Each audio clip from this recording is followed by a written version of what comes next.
What's up, Wanner? Cash Cow. Welcome to the 1 of 10 podcast. Thank you very much for having me here, Richard. I appreciate it. How many channels did you run and how much did you make lifetime with YouTube automation? The amount of channels that we run is going to be significantly more than the amount of channels that have succeeded.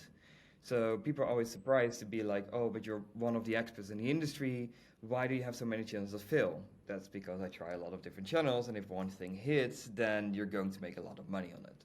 So how many channels we've probably run in total? I think I'm getting close to above 100 right now. That's what you're running right now or lifetime? That would definitely be lifetime. Like what we're running Okay. right now is about 45, and we're up in at about 8 to 10 a week. Like just before we started the recording, I said like everything we're doing multi-language right now. So whenever we start one channel, we don't start one, we start eight. So we just run a lot of different languages. And how much total revenue we've generated pretty much since the beginning of YouTube is going to be quite a bit over $6 million right now. Nice. We're gonna deep dive more into the how you're doing the whole multi-language aspect of YouTube right now and using YouTube automation. But first, I want to know, how did you end up making 6 million lifetime with over 100 channels? Well, what's the story? What year did you start? And yeah, tell the viewers how you grew step by step. No, very, very good question. Very easy question as well. So my story I actually tell quite a bit. So I started when I was 6 by making my first videos. I was stacking books on top of each other and having a camera actually record my screen because I wasn't familiar with with screen recorders yet. So I was using a camera to record my screen. And that started when I was making RuneScape videos. Of course, I didn't make money. I didn't start making money on YouTube since 2013, 2014, until really networks, or also known as MCNs, came out. I ended up joining Freedom in the beginning, which back then it was really normal just to join on the 60/40 revenue share. And it was also the only way to make money. It wasn't that you could sign up with AdSense. AdSense, I think, I might be mistaken here, but AdSense didn't exist till either 2015 or 2016 for majority of the creators where you no longer had to join an MCN, where you could start yourself. I'm not 100% familiar which exact date this is. I know music was monetized 2011. Can you talk more about that world? Because I'm sure a lot of people don't know what's an MCN. How Yeah. was that world back then? So an MCN is also known as a multi-channel network, which simply requests access to pretty much manage your YouTube channel. And back then, they tried to offering you a lot of premium services. So as an example, an MCN right now might offer you 1 out of 10 a package for free as long as you join their network because they take a revenue share, and from that revenue share, they have bigger deals where they might not pay $50 a month. They might pay, I don't know, $15 per month for such license. But in this case, every single channel will automatically be signed up to that agreement. Where if that network has 1,100 different people under them, then for you that's worth a lot of money because now you get 1,100 people joining at once. So that's normally what networks did. That's how vidIQ also blew up in the past. And other Chrome extensions used to blow up because people were doing that MCN based. Same with Epidemic Sounds. Either you pay 15 a month or you get it for free if you join a network. Those were all little extra benefits the network was giving. And then when I used to have Dutch network, I did already at that age when I was 14, I did consulting for YouTube channels as part of that percentage deal because I was the fourth sub network in the world, which means that I had the same abilities as the network under them. Which means that if let's say Richard joins his YouTube channel to my network, sub network, 20% of that would go to Freedom, and then 20% of that would go straight into my pocket. So with that 20%, because I didn't have to pay for all the plugins, that was pure profit. So people that had questions, I was just helping them because I was making little bits of money on that back end. And back then it was very small amounts, but there's one channel which was like a Lego stop motion channel back in 2014, and that channel was doing Okay. like 3,000 a month, and I was getting 20% of that, and I was like 13, 14 years old back then. So I was making What? 600 bucks a month at the age of 14, which was What? mind. Okay. Uh, yeah, I just realized. Okay, yeah, you started early at 13, 14. What made you get into YouTube so seriously at such a young age? I think whenever you're really young and everyone is just buying fun toys around you, just having a little bit of extra money feels like you're on top of the world. Like $600 back in 2014 feels more special to me than making six figures right now. I can see it. I can see it. That 600 a month is worth more to me than Yeah. 100,000 a month right now. Because back then, what were you dreaming about, Richard, when you were 14? Probably like Nerf guns, maybe a Yep. fancy 2012 soccer ball, like from Mm. the World Cup. Like that's what I used to have. I used to have like the really good gloves. That's what I bought. Like, what else did Right. I need? Like I had a place to stay. I had a place to sleep. I got food from my parents. Like there's nothing that I needed to buy at that age Makes that's worth sense. so much more money. Like I had the best Nerf guns. I had everything that was the newest. Like I had a new phone because I was making 600 a month. So there was no need for me to, you know, buy all Yeah. the stuff. So okay, so you were making money in that way, and then what happened next? The next years. So the next years, so 2015 is when I really started like properly meeting people on Skype.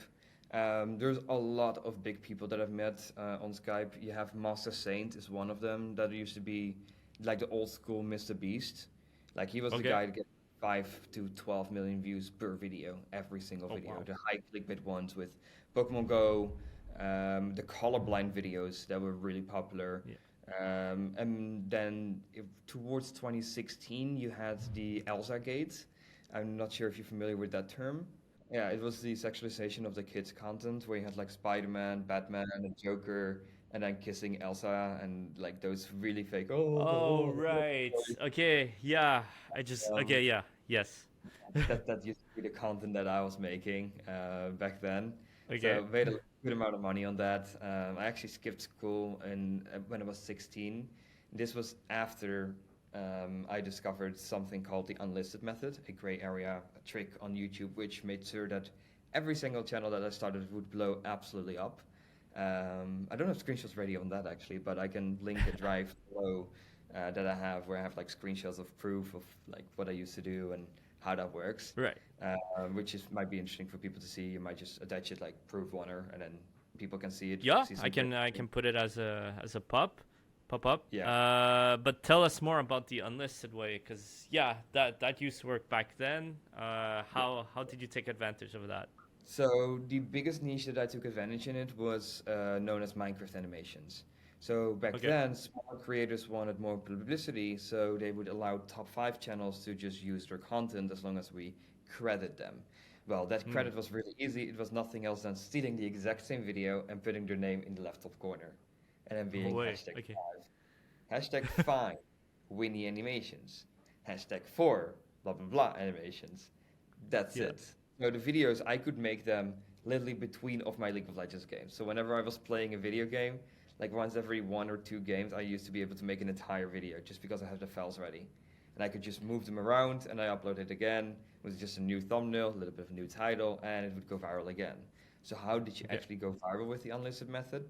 Back then, you had the most basic website when you type in buy views on YouTube. It was known as QQTube. And what you would do is you would like upload your video but then unlisted. So you can only see it Yeah. if you have the link.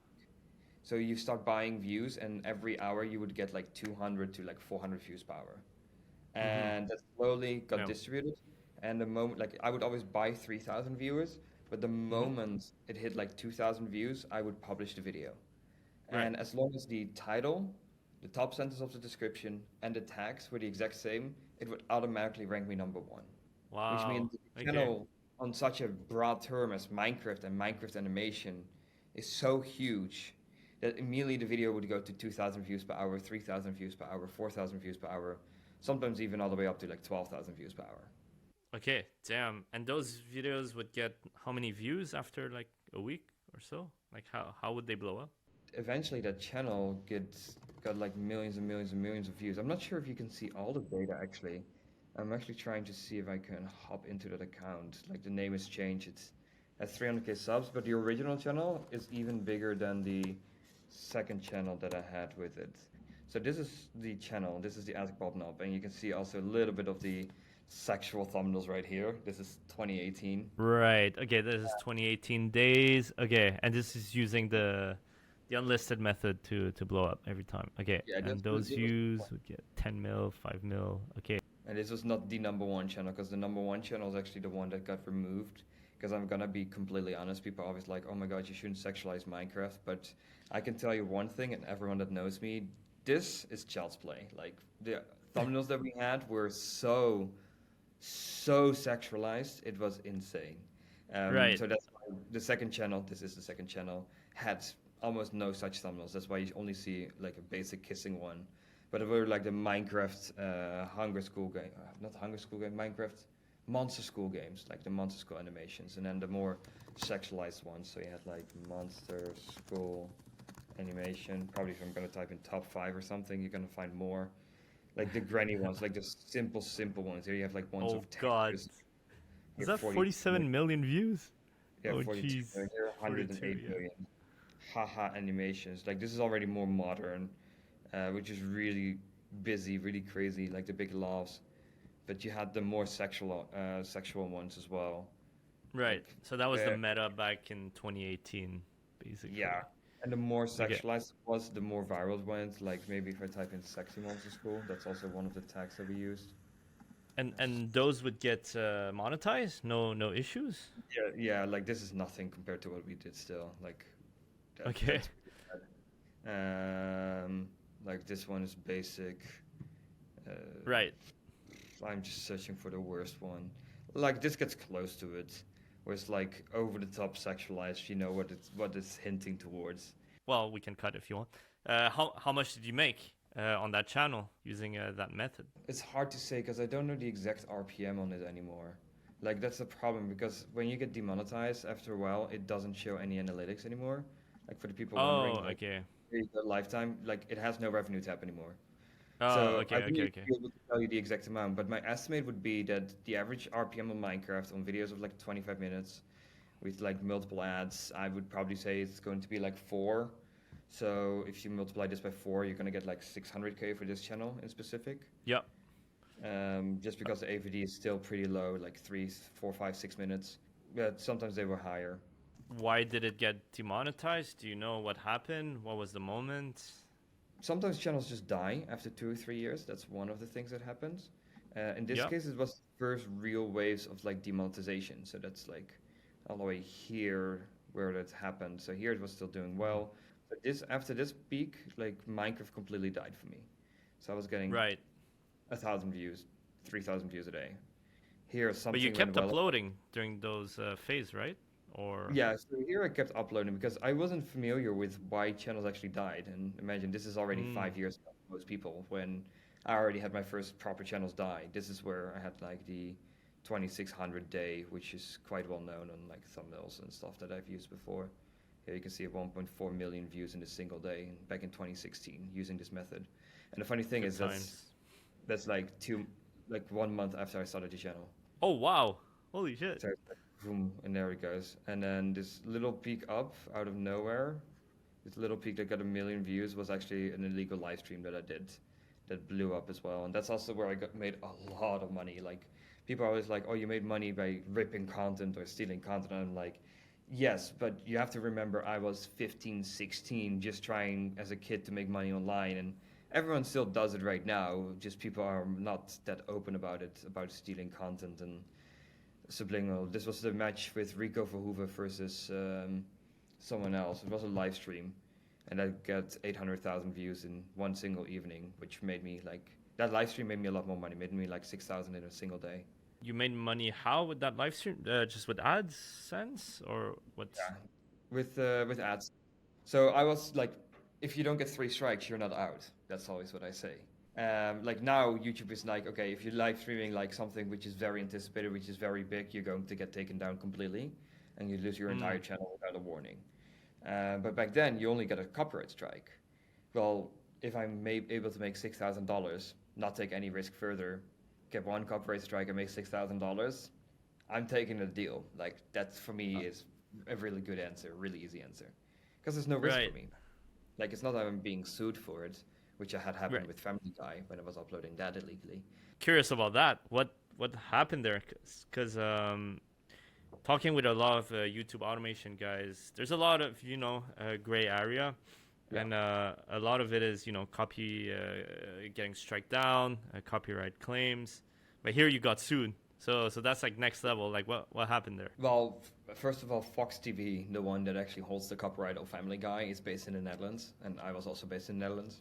It was done under a Okay. network, and most likely the reason we got caught is simply because their office was in the exact same street the office was from the MCN that I was with.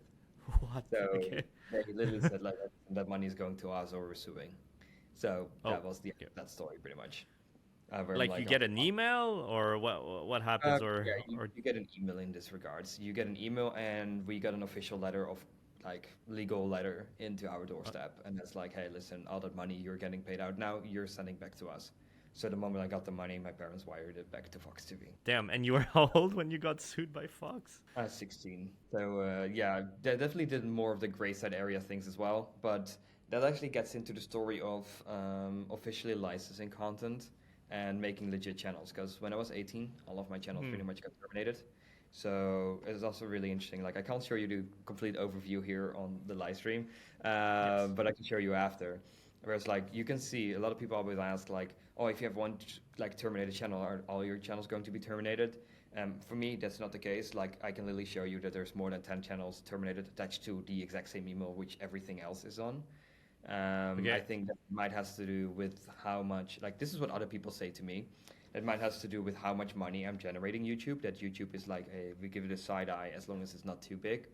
Because Hmm. why would you And move someone that's making like 7 figures a year off the platform and completely restricting them from doing it? And probably there would be other ways to fix around it, like using another ID, building channels up through, I don't know, a proxy server to bypass those rules, anyways.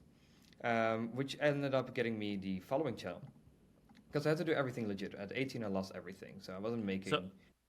just to be clear, so at 18 you lost everything because all of those were repurposed content. The big channel is called Game Cinema, which I just shown you, and then there's two other channels which are terminated, which is called Vine Cinema and Sports Cinema. Sports Cinema used to be top GoPro moments, which was really viral back then and had a ridiculously high RPM. So I was uploading 1 hour back then already, 1 hour long. People are awesome videos, and people are awesome is actually the term. People are awesome is actually strikeable because it's owned as IP from Phil Army. No way. And what was the RPM on those? The RPM was back then already 7 on that niche. The average view duration was around 25 minutes, which isn't even the highest that we have, but it was really big. So that was the issue caught with that. And then Vine Cinema was actually like a more sexualized channel. It was a compilation channel of like the kissing pranks that used to be viral.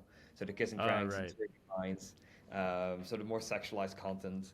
That RPM was about $1.20, but the most watched video on that channel was 74 million views. Oh my god. Okay. Yeah, I mean 74K one shot in one video. Yeah. No, 100%. I got copyright claims after I got 30 million views because they didn't care anymore. Even though I had permission, they didn't care. And, as being a kid, you're not going to go to court with someone. That's not something that pops up in your mind. Like now it's an official agreement, and if people fuck around, of course you can go to court, but otherwise, no. So one of the channels that we blew up, that's the other channel, is this channel called Oddly Satisfying Videos. And video is still getting a little bit, and you see this is really the downside point when you get demonetized. Don't ask me why. It generated like 1 penny of a cent, so Right, the rest right. is incorrect. So Yes. here, no methods, no stuff were used. The reason I think this channel blew up as much as it did is because I used to have a partnership with Aziland, very big creator, because all Yes. of our content was licensed, and she was doing like the try not to say wow challenge. So my only agreement with her was that she would promote my videos in her end cards that were satisfying related. And because I was in Wow. her card and people were already interested in the satisfying videos, our average view duration back then wasn't even much. It was 7 minutes.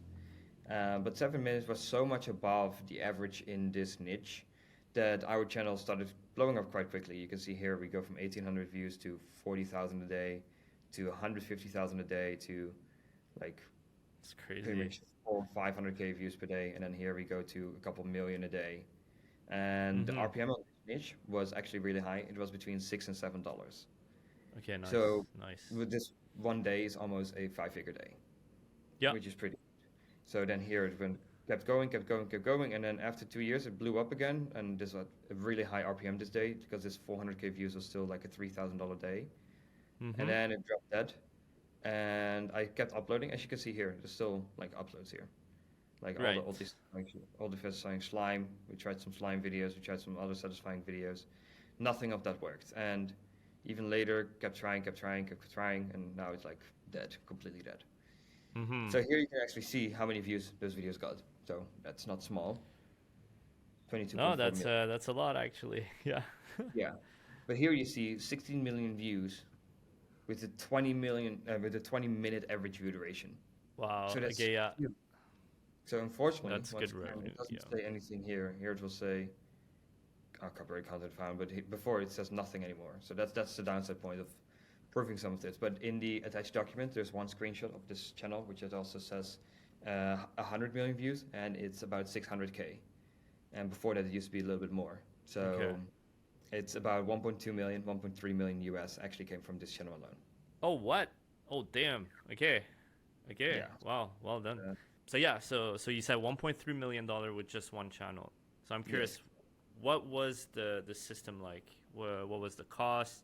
Who did you hire? What was your team like? Yeah, that's a really good question actually. So that gets into a funny story where the main person that I hired for this channel is called Regina, and Regina is actually my top manager right now. So she Nice. overlooks all the channels. She's still with the company, still after now almost 6 years.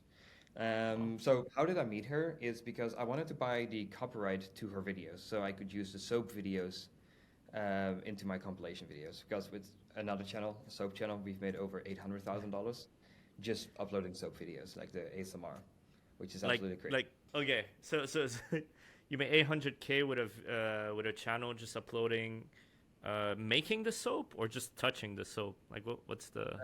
The soap. So if you want to make soap videos, you have to buy the soap cubes, Yeah. and the moment you buy them, you pre-cut them, and then you actually Ah, put them in the freezer those. for 2 weeks, and then you're going to have. Right. That's actually what I did. So that's actually the part that blew up, and it's still on some of my other channels is absolutely insane. It's huge. It still makes a lot of money to this day. There's like one video that I've made over like 10 grand just with Right. that specific content because the content Um. is so long. The YouTube Premium revenue gets a lot higher. Oh. So that's that part. But I wanted to buy her soap videos, and the only reason she would sell the videos if I told her how I was making money on it. And eventually I decided, okay, I'll tell you. And she dropped a note just saying, hey, listen, if you're ever interested in like work, like having people work for you, let me know. But back then I already had one, but that person wasn't doing such a good job. So eventually I had to let go of her. I hired that girl, and I know it's controversial for some people. She was from Russia, but this was prior to the war or prior to anything. This was back in Right. 2018, 2019. So Right. this is a long, long, long time ago, before anything started, before the pandemic was there, before the rest was there. So I already Mm-hmm. wanted to visit Russia before that, never managed to get to it. This year I went twice. A lot of people are like, "Oh my God, why do you go to Russia?"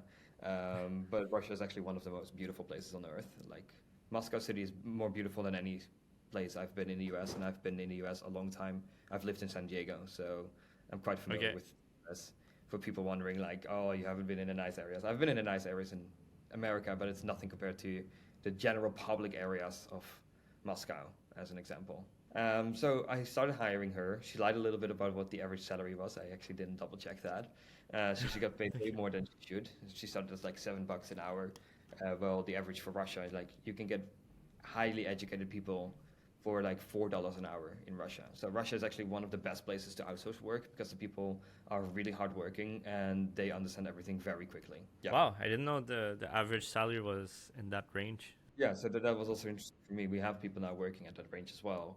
But of course, people also grow. We give them increasements, like salary increasements. So yeah, that was very interesting. That's how she started working for me, and that's where eventually this channel, Oddly Satisfying Videos, started blowing up, and we wanted to make more content. So we decided actually to start a office in Kazan, which is in the middle of Russia, Okay. and just started hiring more people from her roommates and her classmates. So Damn. eventually, we Okay. had 9 people working in Kazan for us. Wow. But during the war, of course, SWIFT payments were terminated. There were some other issues. People moved to different countries. So eventually, we had to Mm. dissolve our office because there was no point in running it anymore. And it was a little bit harder getting like money and funds into Russia. Makes Um, sense. yeah, because SWIFT was abolished, and then had problems getting that money back from the banks. They're like, oh, you know, you're not allowed to do this. And I'm like, how was I supposed to know that?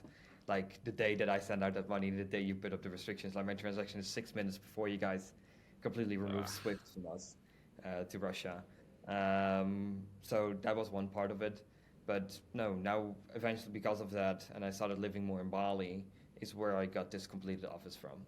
So now your office is in Bali? That's actually where I'm sitting. I'm here right in like a full-on studio. So this is actually where we shoot like the more of the reaction. Ooh, this is nice. Yeah, we got a full lime set up on all sides and stuff. I was like, let me make sure the lighting is good on this one. Nice. Yo, that's a dream setup. One day I'll get that.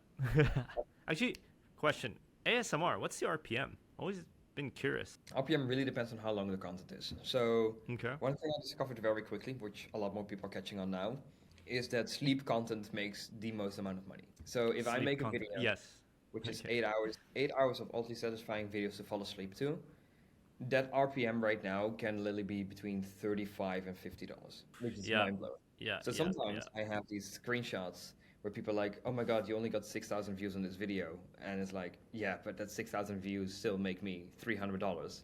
And if you're wondering to cost, every video is like based on hourly wage, costs me between 15 and 30 US. So it's not like it's cost me a lot of money because I already own the content. I already have all the content. I already have all the rights. Like purchasing all the rights that we hold as like a media company has been over $1 million invested into content. Right. So okay. Wow. That's about 75% because salary is actually way cheaper than it is to buy up all the rights of all the videos. It's a big operation you have.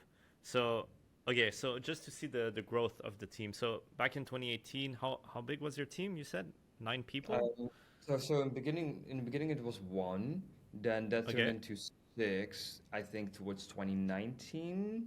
Okay.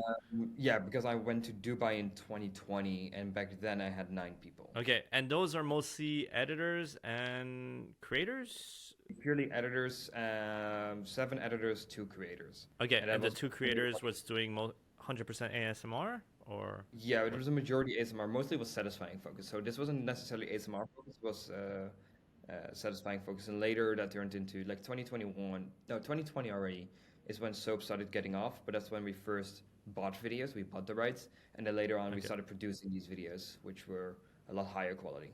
So yeah, that's what I'm curious next. How was that transition between, because basically you went from repurposing content to basically starting with those 2 creators, and now you're fully producing everything, right? Yeah, now we have 2 studios here. We have 3 offices. We have an office in Ho Chi Minh in Hanoi right now. Moved that because the guy moved in his apartment. That's not a big team. It exists of 4 people. Then we have an office here in Bali, Indonesia, which has 15 people. Then that used to be 18. We let go of a few people. We're now transitioning more into AI channels. We definitely see a big opportunity there. Of course, YouTube has been more strict, and as the channels I've shown, both of those have been demonetized. Where we have to make more safe content, there has to be more editing, there has to be more advanced content in that, where it's like more focused towards quality instead of quantity. So that's an unfortunate thing, but that's where we have to transition. Like, of course, YouTube 2016 is a lot easier than it is now, but now there's a lot more resources, making it a lot easier to do different kind of niches and different kinds of styles. So I think like 1 of 10. No. Yeah, exactly. 1 of 10 makes it really easy to find like outliers and find like a certain thumbnail style to copy in a different niche. So you can save a bunch of thumbnails, which might do very well, like the kick flicks, the hoop flicks, the rebound, those channels, and you transition such titles like the GOAT of basketball, and you transition that to the GOAT of League of Legends, and then you like the best blah blah blah of League of Legends, or the best of Valorant, or the story about Minecraft you never know. You have this one really original video which is like playing Minecraft as mentioned in the guidebook, because you have this whole book of how you're supposed to play Minecraft. Like nobody actually followed that because everyone is just trying to see how it goes, but the video got like 40-50 million views. You take such existing concepts. The same when creators used to do, you had the Minecraft one where you had like Dream, like 1 versus 4, and then you have the same concept in League of Legends, 1 challenger versus 5 silver players, 1 challenger versus 5 gold players, and then like seeing how high they can climb if 1 person can win out of all 5 of them. Which that's like, the game of YouTube. stuff. Yeah, that's also known as close niching versus far niching. And that's where one of them actually comes into play as making far niching more easy. I wouldn't say close niching would necessarily be that easy because it's really easy to just take a basketball concept and move it to soccer as an example. But Hmm. to take it from one niche to a completely different genre, one of them really shines there. Ah, thanks. Appreciate it. It's cool to hear Oh, that. And that's why we created the generate idea yeah. feature where it does basically that remixing the title and thumbnail into your own niche. And Yeah. yeah, that's how you can grow it. That makes it a lot easier because people always have like a hard time coming up with topics, and I'm saying like YouTube is not hard. You just have to understand the game. You have to understand how can you spot one thing and do it in another thing. You have this Hublabub Clam channel which talks about Family Guy, but then transforms the content so much that it doesn't have copyright. And I said like the first person doing that for every single different sort of character is going to blow up. And now you have them already in Simpsons, you have them in American Dad, you have them in Rick and Morty, you have them in so many different channels. So if you take one concept and really be able to base it into 4 different concepts, like that's also how you can go from one viral channel to 5 viral channels. And if you dominate such a niche where you have 40-minute videos talking about Family Guy and certain stuff, like I wouldn't be surprised if that RPM is like $15, maybe even 20, because it's like the most highly like paid audience there is on this world. Like when I was Yep. uploading Family Guy illegally, I was getting an RPM of 85. Oh my god. Okay. Yeah, but that's, I do have to say that like we upload complete seasons, so we uploading like sometimes 11-hour long videos, and our average view duration was 2 hours and 40 minutes, which is Okay. absolutely Okay. mind-blowing to think about. Like Damn, that's that's one of the crazy. highest APs I've ever had. But that's also like every 4 minutes there's ads, and there's Right. old tricks how you could avoid that. One of the funny ones, I think people will just enjoy if I tell this. One of the funny Yep. ones is where we uploaded Family Guy, but instead of the normal video, every single episode and season we would make them twice as long. And what we did is we placed ads every 4 minutes, but then Okay. we in the beginning, in the first 10 seconds, we have a tutorial telling you how you can speed up the video 2 times so the video gets Ha. normal again. And that would avoid Oh, all okay. error detection, and they couldn't match it because it wasn't correct. So they actually had Right. to go and upload the videos themselves 2 times as long, and then they could take me down. Because before that they couldn't take me down because it wasn't getting catched by the copyright system. And this is how I avoided it. So I was just teaching people how to do that. And then because you're speeding up the video twice as much, you're getting served twice as many ads. Damn. So that's why you were making even more money. So that's like how I try to find all these gray area tricks to make as much How money do as you possible. find those gray area tricks? Because again, this is why I enjoy talking with the YouTube automation space. You guys think differently than let's say like an entertainment creator, Yeah. which is more let's say creative in their own style. You guys are more like analytical. You guys try to see patterns, insights. So I'm curious, how do you find those tricks? Let's say. Yeah, so the unlisted methods, I found that through a guy called Ace back in 2015, 2016. Okay. He really was the person who taught me that because I was also uploading in it. And yeah, he just found me a cool guy. He taught me. He's probably one of the most original guys on YouTube. After that, it became more of my own sort of thing. Then another Okay. guy called Luca, he found a trick on how to re-enable monetization within 2 or 3 minutes, which was really interesting. When the first demonetization waves happened, we could remonetize every single channel within 2 minutes, and that's a service Okay. that I sold. Where I Interesting. also got a warning from YouTube because that's not supposed to happen. Okay. And the networks got a lot of warnings for that, but made a fuck ton of money. Like I was charging 1,500 a pop, and I was having multiple sales a day. Like the old school course selling stuff. Let's say that way. Like now people are like, oh, you buy a course and the guy makes like $1,000 of you, and that's like I was selling monetization and I was making 1,500 a pop every Wow. every time. Like that was so quick. Okay, So wow, that was, well played. If not, back to how you dominate niches, right? So you went hard on you said satisfaction videos. So you went with yeah. two creators to how many creators doing satisfaction channels, and how many channels did you have? So for satisfying, we had about 14, 15 different channels. We still have channels running right now. We do quite well. The RPM is a little bit lower. There's a little bit shorter videos because they're transformed, so it's not as entertaining anymore. We did find a new way to make videos ridiculously long without a lot of additional effort, where we repurpose certain content in a different way. So that still does really well. I'd say satisfying is still about 30, 40K a month right now on the different channels that we have. But of course, that's nothing compared to like one channel doing 60 to 75K a month with like a small team. Like I used to work when that channel was doing so viral, I only worked for like 30 seconds a day. I just had to check stuff. Right, because it's all automated. Talk about passive income. That's like the most passive you're going to get. That's how you get to YouTube automation. But again, to the viewers, it's not like this, right? It's over No, years, and then after you build a team, and little by little. technically speaking, it never gets passive because True. you always want to build more. Like in the beginning, if one channel makes you 30K a month, you're like, oh my god, I can live the life. I can travel to Bali. I can work from anywhere in the world, and you get location freedom, time freedom, and financial freedom, as everyone likes to advertise with it. But then it's like 30K starts to get boring, and then you want more. So what are you going to do? You're going to end up working more. I mean, I feel you. That's what I want as well. Just grow, everything. Yeah. So you're making 80K per month from that channel. What's that team like? So for it to be passive for you, like what's the chain of? Yeah, so the chain was general manager. Underneath Okay. that, we had Lisa, head of content creation, and then she was making all the content, checking viral videos, and like reproducing them, but just differently. Like if a video of satisfying would blow up on TikTok or on Instagram, we would take that exact same concept and then just do that by ourselves. So it's like Okay. magnetic balls as an example. You like the chick magnetic balls. We see that going viral. We buy $400-500 of magnetic balls, and we're going to create, I don't know, 40 different videos out of that just to implement in between of those videos. So then one video might be a slime video, one video might be a soap video, one video might be a magnetic video, and another video might be a couple of glasses falling over. You have those ones where they throw down and everything spats out. Very big trend. Like, and then you have one of those videos, and then it's like, oh, we see this going viral with like Skittles and then pouring hot water over them, so it gets like a nice rainbow effect. Right. So it might be that one with some relaxing music on the background. That's how we went from one niche to another niche to another niche to another niche. And like in every single niche, we then also had specific channels on that content. So slime had specific channels, then soap had specific channels. I could share actually two of them. Let me actually go to my tabs and Yeah. get them brushed up. Because So the this is- satisfying world, I've seen videos getting like 300 million views, which is insane.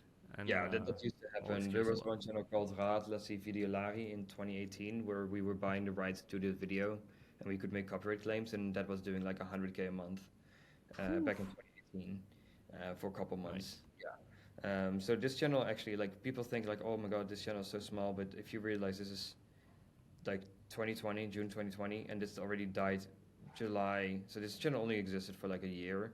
But with 23 million views, this channel also had an RPM of 6. It's still 140,000 in a year generated on simple slime videos.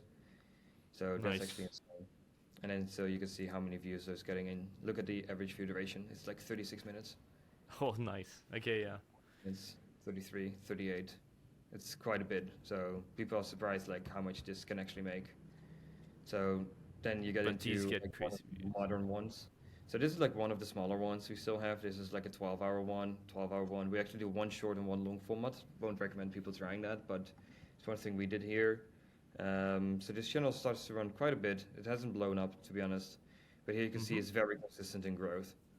Like it starts with a couple dollars a day and just grows, and then it's just one video which is longer because we weren't doing such long videos. And I was like to the team, like, why are we not doing that? And here you can see it in watch time. So it's Yep. like 800 hours a day. It's not much.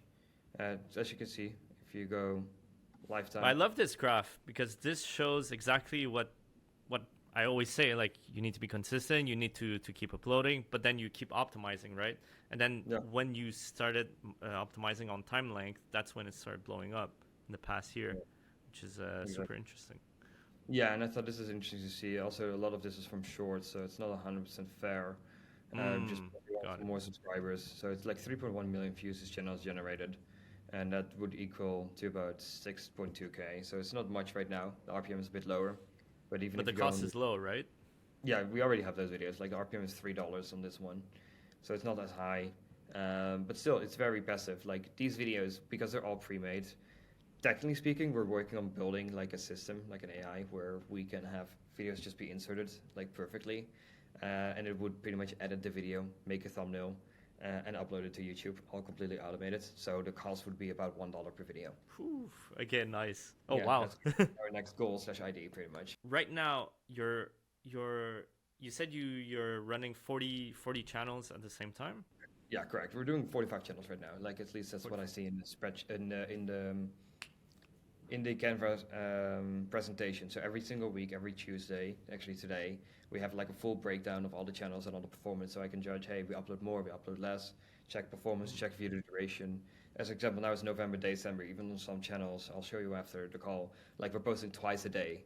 Why? Wow. The videos might get 40, 50, 60K per video, and the RPM might be $4 or $5 because it's now towards the end of the year. Back in January, we'll just go back down to one video per day, and instead of doing 8-hour-long videos, we do 3-hour-long videos. So we cut down the production a lot. Again, for the chain of command for 45 channels, how are you doing that? So do you have a partner, or is it all? Yeah, so under- no, I don't have a partner, so I'm actually really happy that I own 100% in that case. Nice. Congrats. Thank you so much. So it's me on top, then it's Regina, then it's Booty.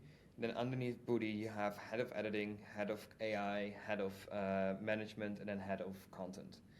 So those people all sort of work together. Head of AI has his own team. There's 4 people underneath that. What's head of AI? AI content or Yeah, AI what? content. So Okay.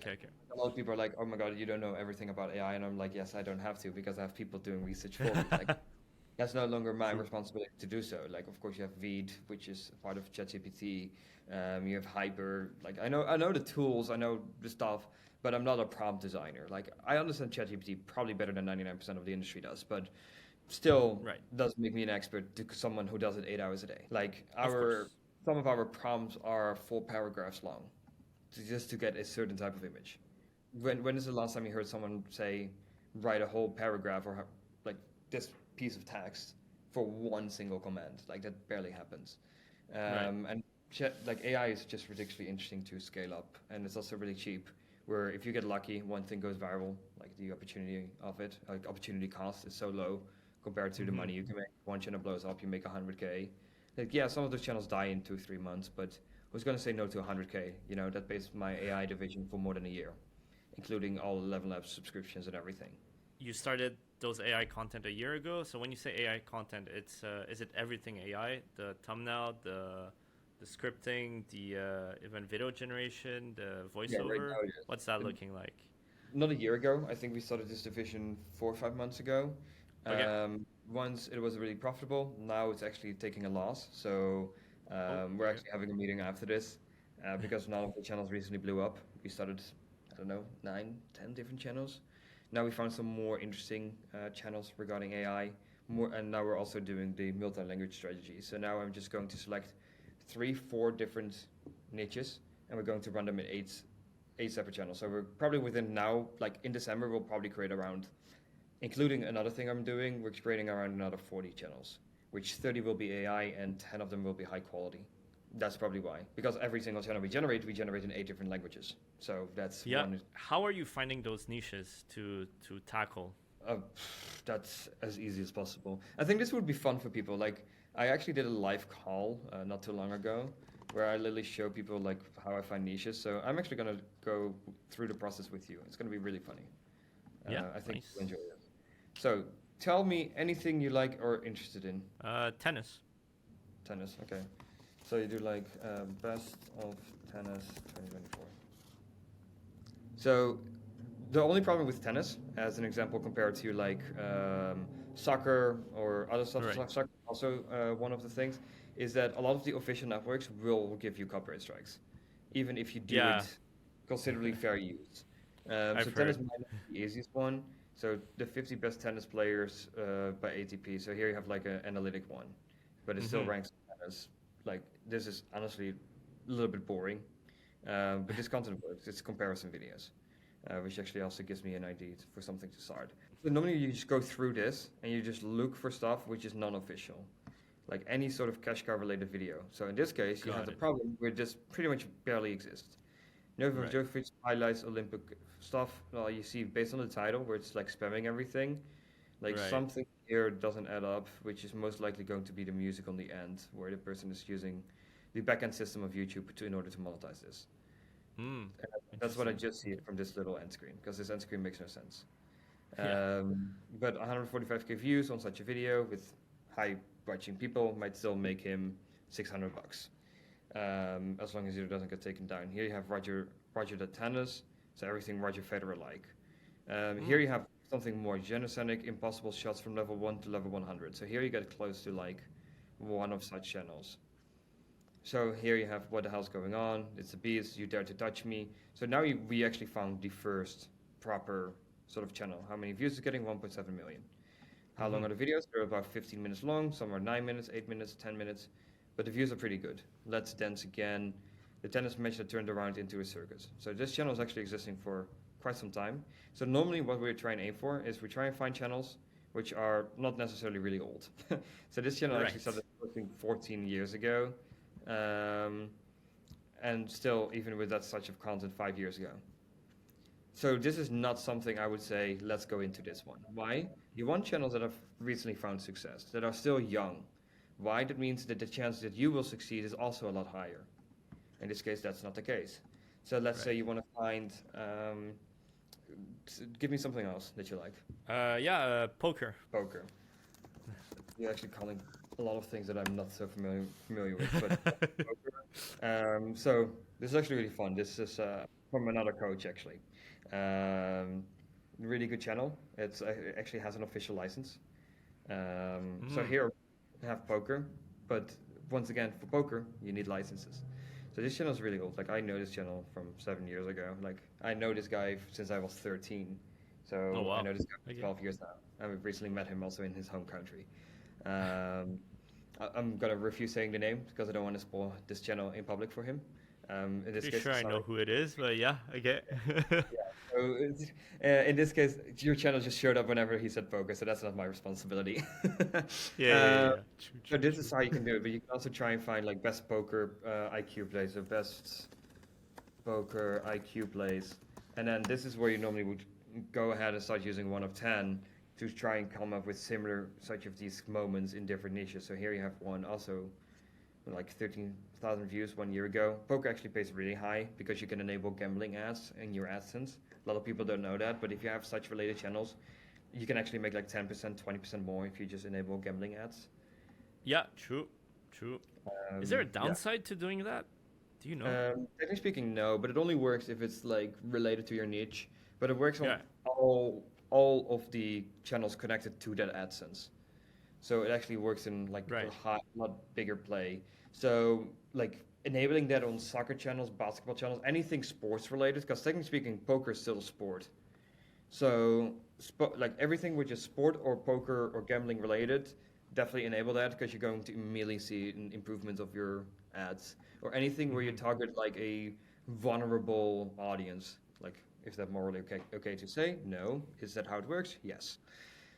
So Mm-hmm. then what you could use you could use the NextLab Chrome extension called similar channels. Yep. Then you can just go ahead and search and it will come up with more. Which we now have on 1 of 10, by the way. Oh, really? Yeah. We just released it actually. Why does it stop playing the video when I'm searching for stuff? That's annoying. So here, that's how you normally find a lot of different channels. So here, we have World Tour Poker. I don't know if this is an official channel. Here you have Poker Go. I think it is. Yeah. Yeah, so normally what we also look at is like days since they started. So there's a trick with it. You can actually, a lot of people know this. Meanwhile, I was one of the first people to really say this on Twitter. You can use age channels, channels that are ridiculously old, Yeah. to pretty much off-throw this. So you could even start 2 weeks ago and it would still say you started 6,500 days ago. And that you've seen a difference using an age channel to start it. Yeah, it has more trust with YouTube because it has existed for longer. Makes sense. Sometimes like back then you used to have a feature enabled called indirect, which is actually something Mr. Beast uses as well. He has the feature enabled as well, where you go to one of his channels and you actually get redirected to his main channel. If correctly, it's like Mr. Beast Espanol. I'm not 100% sure if this works. You click on it and it goes back to Mr. Beast. You see exactly what happened? Oh, right. Okay, yeah. It Yeah. Oh, redirected. wow. So I I click didn't on know Mr. that Beast, happened that now. Wow. and within 1 second, tick, tick, it redirects the link to Mr. Beast. This is called a Huh. redirect. This used to be one of the really premium features because to get views, but also to get likes and to get subscribers, like you could not buy subscribers, But whenever you subscribe to someone else, you get like 7 points. And then whenever someone subscribes to you, you pay like 7 points. And then you can pay that website to get more points. So you can, technically speaking, indirectly buy subscribers. This is used to be in like 2013, 2014. This is when I already had my first 100K subscriber channel.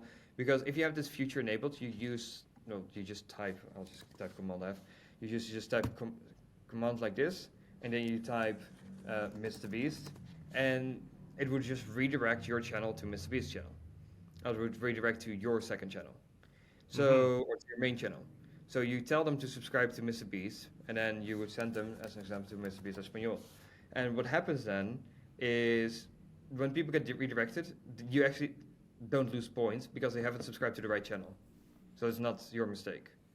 So this way you get like 400 to 1,000 subscribers every single day without paying anything. So that's called a redirect. So Mr. Beast actually has a feature enabled as well, and that's something that these Ace channels used to have as well. Interesting. Okay. Did not know about the redirect here. On every single language, the same happens. All gets redirected to his main channel because now he has dubs of it enabled, of course. Because every single channel used to be separately. Is the India one redirect? I wonder if that's an audience he's trying to avoid. No, he does. Oh, it's there. It's just in Hindi. And redirects. Yep. It's really funny. You cannot even access these channels anymore. But the same goes for like crime channels. So crime storytelling. Really easy example. You go Explore With Us is one of those channels. So here you have all these days ago, 235 really high views. Definitely an interesting channel to check out. But that's the first thing you check, the days since start? Yeah, like I'm when trying you're to scrolling? find, technically speaking, I try and find even under 100 like this. Whereas like, okay, people still recently are seeing success with this. And this is like more the AI generated one, which is just an image with a lot of text. And it's like 20-minute stories. So this is normally where we look at. So this one started 2 months ago. And because it's 20-minute stories, I'm expecting an RPM of like 5, maybe a little bit lower. It's like 1,500 a month. So it's not much, but this content might be like $10 per video, and they might make one video a day. So it's like $300 per month spent. Yeah, it's like one per day. So it's $300 per month spent, and they're getting 1,500 back, which is 1,400 profit. Well, if that's one of your, 15 channels that you're running, that becomes really interesting. Love to see those insights. This is fun. Yeah, no worries, no worries. Like, this is what I love to share. This is what I do every single day. Long crime investigation. This one, 33 videos, 79K subs. And a little bit more higher quality ones. Full police interrogation of accused suitcase murderer. 2-hour-long video. This is definitely getting like a $20 RPM. So this video alone has made over 6 figures. Yeah, and that's how you consistently try and find stuff. So then it's my job to keep scrolling again. Here you got the same thing. Not as many views though. 5,000 views on average. And not too similar to the niche it says. So that's how I normally try and find stuff. And if you do this well enough, then you find more and more and more of these channels. And of course, you can click on one of them and do the exact same thing again. Like here it says 2,000 days ago, but still insane views, 2-hour-long videos. So it's becoming a lot more expensive to run, like 19 million views. It's insane, like 9 million views on here, a 2-hour video. That's 200K on a single video, which is mind blowing. GG right there. Yeah. Yeah, and then it's like with these kind of niches, like the thing is when you see a lot of like a long time since this channel has started, then the big question is like if it takes people 60, 70 videos, you need to have so much capital. Like these crime videos are higher quality. So you need to maybe spend $500 per video, or sometimes even $1,000 per video for 50, 60, 70 videos like that to really start hitting those big viral ones. So then it's like not everyone has access to that. But when we do our coaching stuff, it's like if you find channels that have recently succeeded in the past 3 months, the chance of you actually blowing up in that niche is so much higher. As an example, you have the retro niche right now. Everything 1980s, 1970s related. It's a huge niche. A lot of channels are recently succeeding. And honestly, that niche, like even sub-niches of that, is 80, 90% dominated by our students that have gone into that. So that's just a part of it because it recently succeeded, and then every spin-off of that works. Even spin-offs in thumbnail cells work, where one of them is more colorful, more bright, and more targeted towards old people. Then some of them are in black and gray. Exact same videos, exact same sort of thumbnails, but all in black and gray. Why? People used to love the 1970s, 1980s when stuff wasn't as colorful as it is today. So that's where the exact same concept works, just in a different thumbnail cell. Because you're just attracting a little bit of a different audience. People don't realize that how much and how easy you can replicate content to just increase that volume. Why can I run 45 channels? because I understand how it works. It's fun. It's fun to see, to hear it like that. The beauty of the game of YouTube. You were talking about multi-language earlier with Mr. B's getting redirected.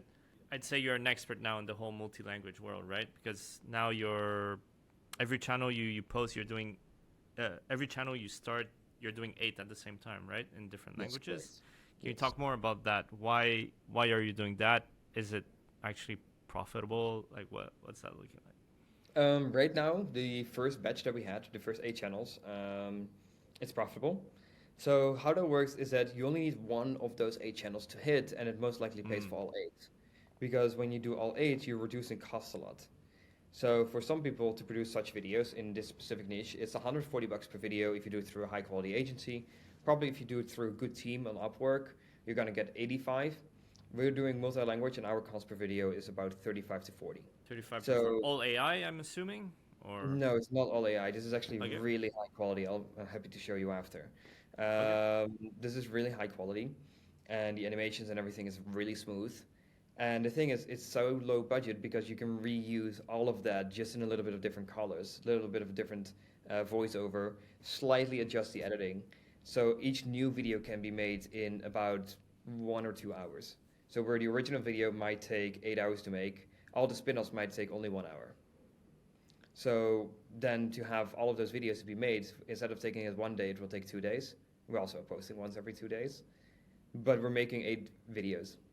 So the cost is really low. So the total cost for that operation right now, we're going to expand into 2 more languages. So it's going to be 10 soon, because we saw 2 channels actually do well in that niche, in that specific language, and the quality in that niche is so low that Okay. the moment we're going to step into that, it's going to be worth it.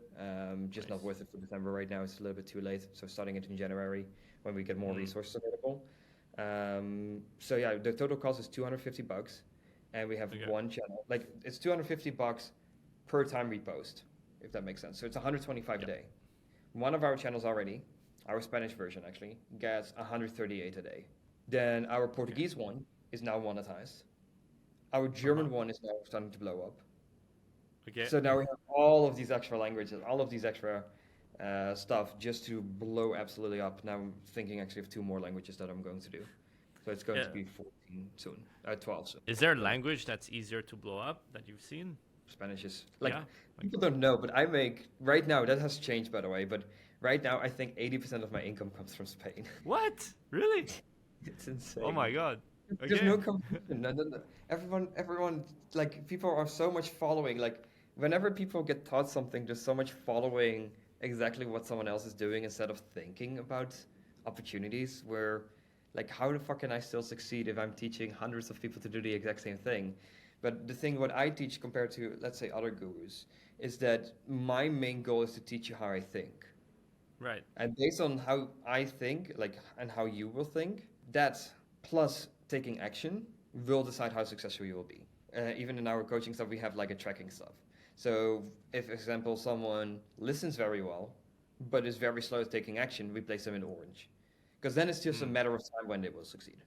If someone makes up excuses or misses calls, we place them in red, where we know, hey, listen, this person is going to cause issues. We just know that up Mm. front. And as an example, someone is listening very well, is taking action faster than sometimes we process it, is asking a lot of good detailed questions. We place them under green because we know, hey, listen, as long as you keep pushing, you're going to be our next testimonial, success case. Because we know how that works. So we place people in Yeah. certain boxes. And then once a week, we have a meeting with the success coaches. And then it's like, we know what to check. Okay, this is not going well. Hey, we can also ask you, as an example, let's say Richard is in red. Of course, Richard understands the game, but let's say he is. We would ask, like, hey, Richard, what is going on? Why is it not working so well? And sometimes there might be something sad. Sometimes there might be causing a pause in something. As an example, like one of our students, his mom recently died.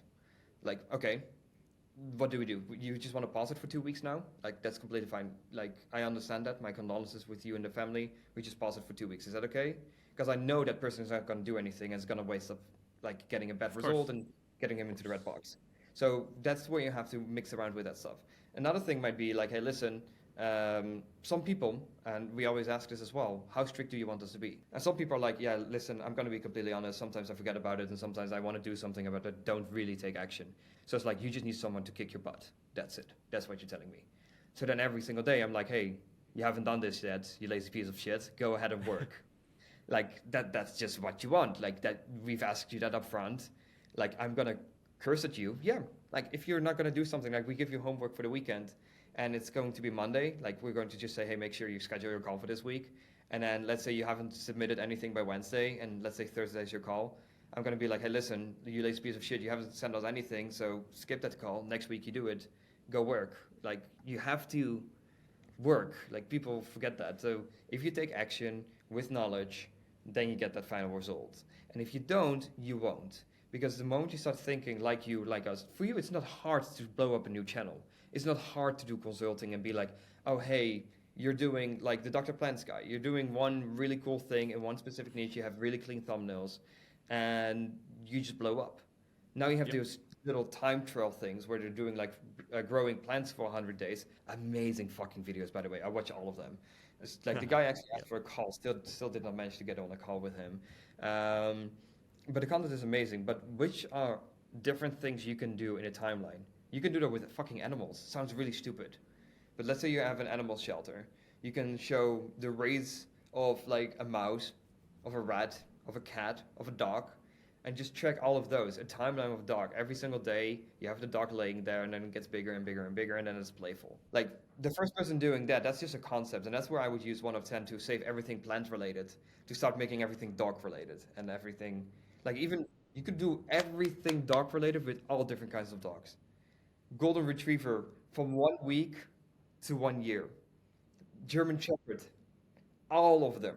I like how you have the mind already of remixing every niche from here to the other, but it is how it is because psychologically it blew up for a reason, and then you just use that for another niche. That's how easy it is. That's what we have to do. So yeah, I hope that makes sense. Yeah, and guys, that's the game of YouTube. Well, what advice would you give for people to avoid getting terminated or copyright issues, or how to appeal if it happened? So first question is how to avoid it, is making sure that everything that you use is considered fair use. Okay. Of course, not me, not you, are able to decide if something is fair use or not. It's also a question that I get a lot, like, hey, can you give more explanation about it? But it's like every single piece of content has to be completely transformed to either be educational value, or it has to explain something. So let's say you're a lawyer and you're going to lawyer Suits, as in the Netflix series. You're going to say what they're doing right, what they're doing wrong. So now you're taking something which is Netflix quality content, and you're going to add, in this case, educational value to it by providing and saying, hey, this is not following the court rules. This is like borderline illegal what Harvey does, and this part is like completely legal. So now the original purpose of the video is not showing the Netflix show. It's educating people on what is legal and is illegal. Yeah. But let's say you're a reaction YouTuber, like Sniper Wolf as an example. You're taking the exact same existing content, not transforming it at all, only saying, oh my god, wow, that's so satisfying. Like, that's not transforming the content. What is the purpose of you doing that? It is to make money. There's no other purpose of reacting to content than of the purpose of monetization. So where here is the educational value? There's none. There's no educational value in this. Has it been transformed? Adding a little bit of text and doing a wow zoom in is not enough educational value, in my opinion. Right. Like, I'm not learning anything. You're not teaching me anything. And what is the purpose of the original goal? It's still the exact same purpose. It's like not trying to say wow to satisfying videos. You're still using that content in its original purpose. Like, it's not being changed. Like, if you're going to, like, as an example, if you would make a video like reacting to one video and then trying to remake that video herself, let's say in her kitchen, and she's trying to do a certain trend where, I don't know, you have like a wet paper on like water and you flip it over and then you remove it and the water stays. Like, weird trick you can do, magic trick. Like, if she does that, then it's like, I am showing this video because it's gone viral, like trying out viral tricks. That would be considered fair use, because you're going to try and replicate something which you think is really cool. So that video, I would have no legal standard to make a copyright claim. But if it's going to be, oh my God, wow, then yeah, I can strike the video down without any repercussion. And I'm that confident in that I will go to court with that as well. In the Suits example, is there a rule of like only showing 7 seconds of a show or Yeah, that's something like say that? no. Like even if the guy wants it, like is as long as educational value, you can literally do 30 seconds. You can You do can a just minute. Um, but it has to get to a point. Like if a scene of Suit is like 1 minute long and he's going to provide exactly everything detailed about that minute, then that's 100% fair use. So the thing is that networks, and that's where it's a little bit unfair towards creators, is if you just put it in automatic content ID, it will copyright claim it, and most people, when they get copyright claims, they will just click on deny. So even if I do a counter notification saying, hey, listen, this content is fair use, blah, blah, blah, because I'm providing this and this and this context, people might still get that claim denied. That's why those soccer channels and those tennis channels are horrible to run, because you get so many copyright claims. So you have to consistently edit the channel, change stuff, make sure it doesn't get caught, change the clip, change the dynamic, change the speed sometimes, where the original purpose of it loses its value, where it's really hard to run that. As an example, I don't know if this is public or private information, like Rebound tried to sell his channel, but he has no longer a license from the NBA. He doesn't have it anymore. No, so that's where a channel can completely die, and that's where such channels are also a risk. Oh, that's why he's doing other. Okay, yeah. Yeah, he's doing other ventures. He tried selling the channel. That's why I know about it. That's where I'm like try to get a deal with another company where we pretty much get all the money up front, but we just get the channel. So we would pay with the old existing revenue, but the deal couldn't happen because there's no existing licensing deal anymore. That was the context of that story. So it's like it's not considered fair use, so those channels have more risk to it. And I have a few final rapid fire questions. Let's go for it. If someone was starting today, what's the biggest piece of advice you would give them to start a channel? First, get as much knowledge as possible, and then second, don't start complaining it doesn't work until you've uploaded at least 3 different niches and at least 30 different videos in every single one of them. Yeah, I agree. What niche should people look for? Any niche, well, it doesn't matter for the time frame. Any niche which recently, like niches that blew up in under 3 months recently, that are still seeing new people succeed, that just started out a couple weeks, a couple months, preferably under 3 months, otherwise under 6 months. Make sure they have at least 1 million views per month. If you have pretty much those 2 covered already, and then make sure, of course, the content is easily accessible, and it's really easy to get into it. Like success can happen overnight, and it's only 1 video until you like achieve huge success. If someone starts a channel today, when to know to stop that channel, move on to the next? It depends on the niche. Like certain channels, like I said as an example, the crime one, you have like so many of them that are now existing for, what was it, 2,000, 3,000, 4,000 days. They're existing for a couple of years now. Some of them 4 years, some of them longer. A lot of the recent channels like Dr. Insanity have only blew up over the last 2 years. You have to understand, if there's such big channels, unless you're able to make such amazing quality and get a really dedicated audience, like for that niche, I wouldn't be surprised it's going to take you 70 videos before you blow up. A really recent niche, as an example, is the Karen niche, or like the anti-LGBTQ niche. Like those niches blew up. But the Karen niche, first 2 channels, now it's 12 channels. That means still recent people are succeeding, but now it's getting more like who's going to have the next viral video. So then it's just a thumbnail match until that niche dies down. So whenever you're the first one of that, or second one, sometimes even all the way up to the 5th one, you're going to make a huge amount of money. After that, you're going to try and get the scrambles, as I call it. Like it's okay, it's fun. You get, I don't know, 400k views, you make $2,000, fun. If you were the first one in that niche, that main channel got like 17 million views. So that's doing like 85,000 a month. So there's a huge difference in earnings in that. That's why. How much are you making per month? Right now, I'm going to be transparent and honest. It's a little bit less than what I'm used to. Why? Most of my channels died out. I don't know why on the 12th of May, and then some of my channels actually got terminated without any reason on the 12th of June.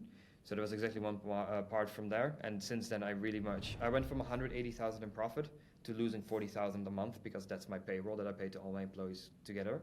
How much are you paying for all your team, you said? All of my team members in total, it's about close to 40 people, and we're paying about 40,000 a month. Quite a bit, and that changes from about 400 on the low end to about 5.5k on the high end. Interesting. So that's the part in that.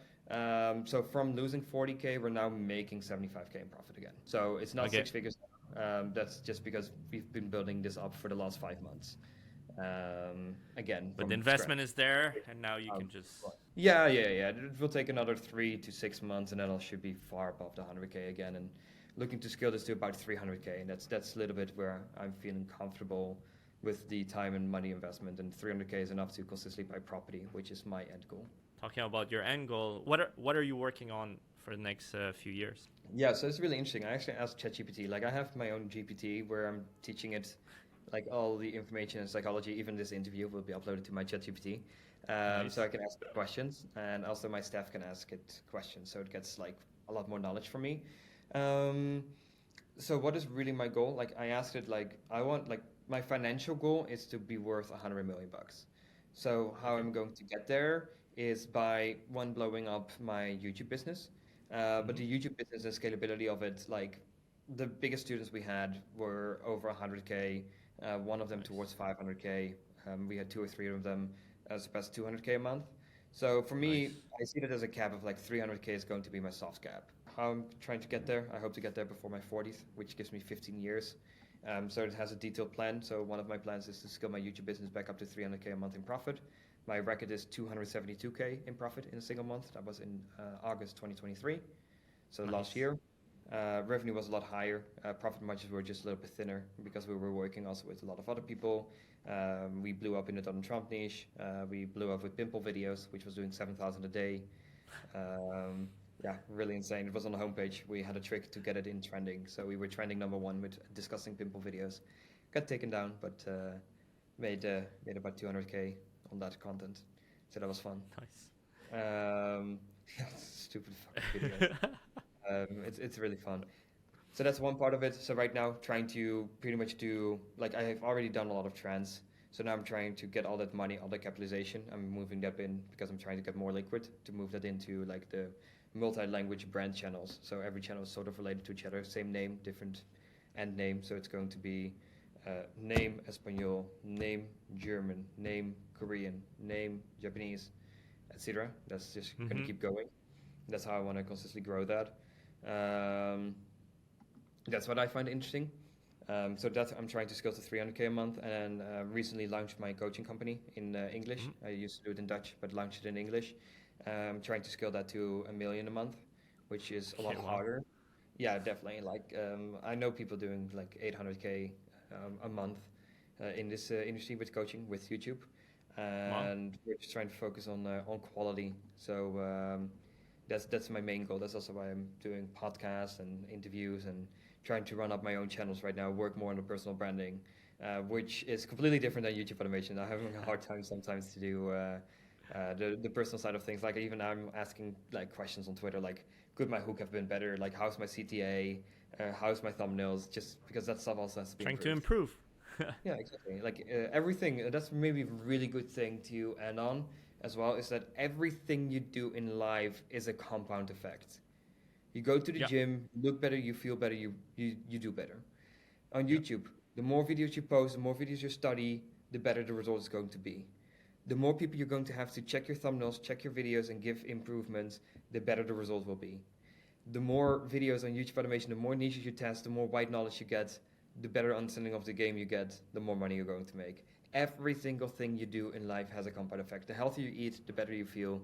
The more clear your vision, the better your sleep, the better the energy, the better the work result. Everything has a compound effect. Love that. That's a great ending to this pod. That was really well said.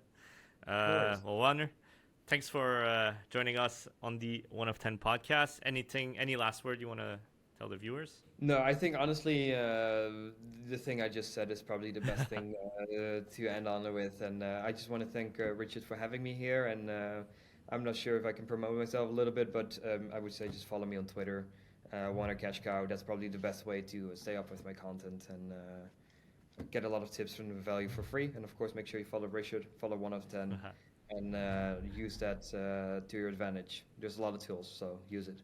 Thanks for that. And guys, if you want to know more about YouTube automation, you can click on this interview with Noah Morris. Have a good one. Peace.